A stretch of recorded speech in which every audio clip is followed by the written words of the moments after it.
What is going on, YouTube?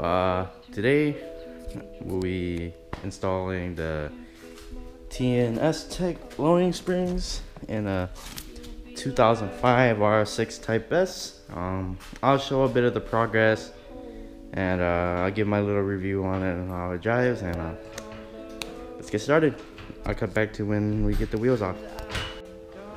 Alright guys, so once you guys get the wheels off, there will be 3 bolts / nuts on the bottom here.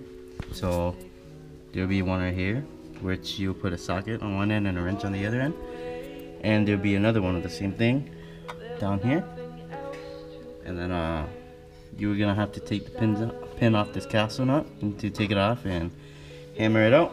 So just gonna spray a little freeze off on these just so you can break them a little bit easier. Here, and then for the pin you could use like a needle nose plier to just make it straight and punch it out. And then on top here, where the top head is, you're gonna have 3 bolts here.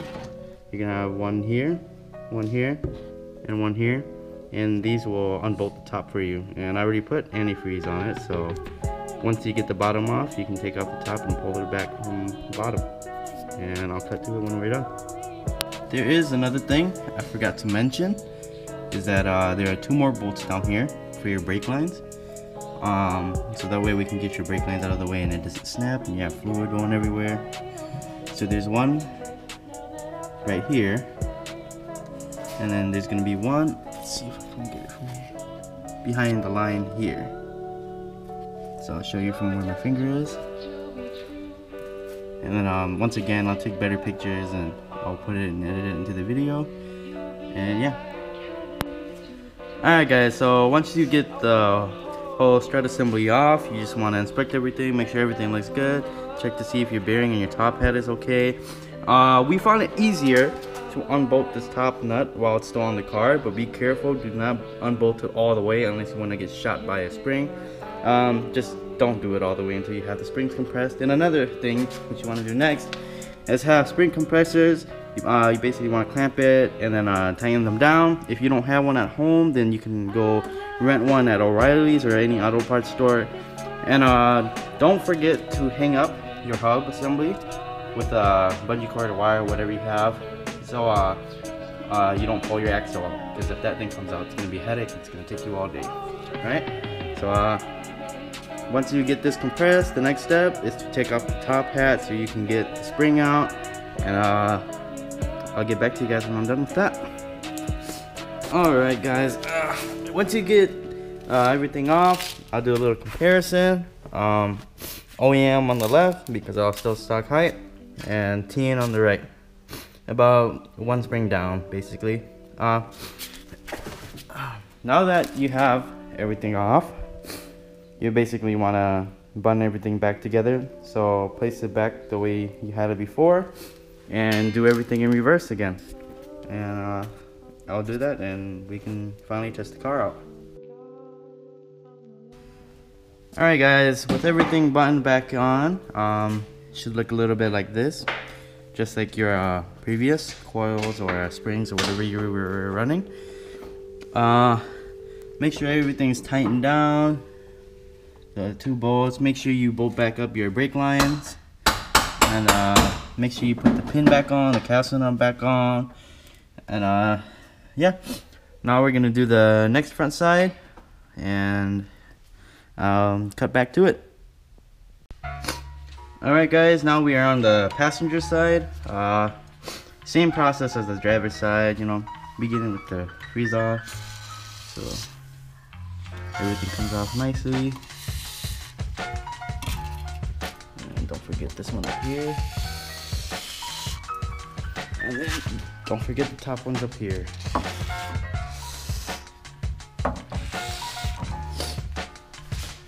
And yeah, I'll cut through it just so I don't bore you guys, and then I'll cut straight to the chase. 1 hour later.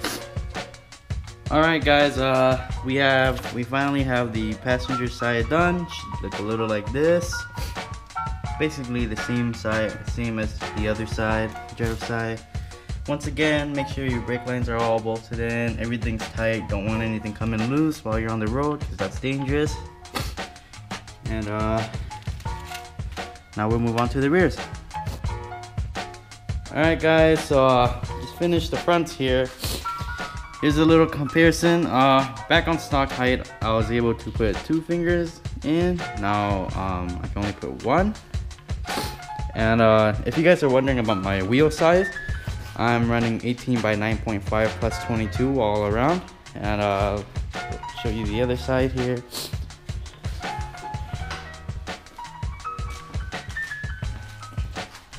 Here it is. Pretty nice. I like it how it sits. I think any lower I'd be rubbing. I still have yet to test drive it, but first we're gonna do the rears. And once again, this is my first time doing springs. Thanks to my dad here. He's kind of camera shy for helping around. And I'll cut to the rear and we'll get this done. Alright guys, well for the rear, it's just 1 bolt here. I don't know if you can see it. Let me move you to a better spot. That bolt right there, here is the rear bolt for the bottom of the strut. And the other 2 are up here. Inside the panel, which is inside the trunk.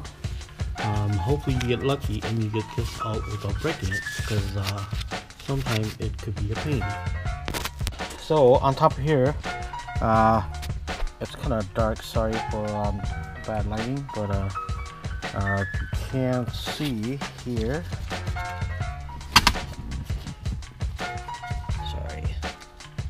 here is one of the bolts, and sorry, let me get the lighting for you guys. There we go. So there is 1 bolt there, and there is another bolt on the opposite side of there. And I kind of pry my rear interior out of the way like that because I don't want to tear apart everything. But I mean, it's up to you guys what you guys want to do. This is how I want to do it, and I'll show you when to sort it out. Alright guys, now that we have it off, it was kind of a pain in the ass to take it off, but once you have it off, just like the front, you're gonna compress the spring, take off the top, put the spring back on, and then reassemble it like you take it off, and then once again I'll cut back up to Chase. Alright guys, just a little update. When you're done installing the springs, it should look a little bit like this. Make sure this is tightened all the way down so it's not loose, so you guys don't have any play with it. And then now it's a matter of just putting it back the way you found it.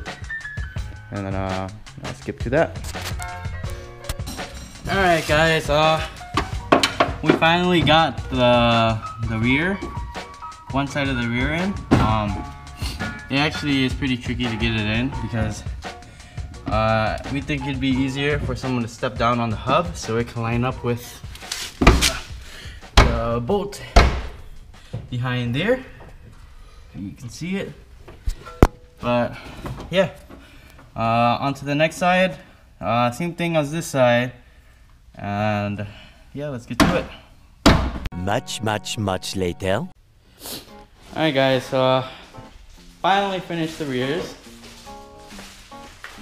I'll post them before and after. Little difference, but it's still brand new. Once it starts being used more, it's gonna sag a little bit lower.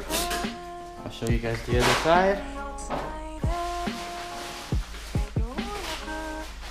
Here's the other side. And yeah, definitely satisfied. Satisfied with the look. Gonna ride on it for a bit, see how it feels. And thanks for watching. If you guys would like more in-depth tutorials or more straight to the points, let me know down in the comments below. If you want to see more videos of this car and other cars, like and subscribe, and I'll see you in the next video.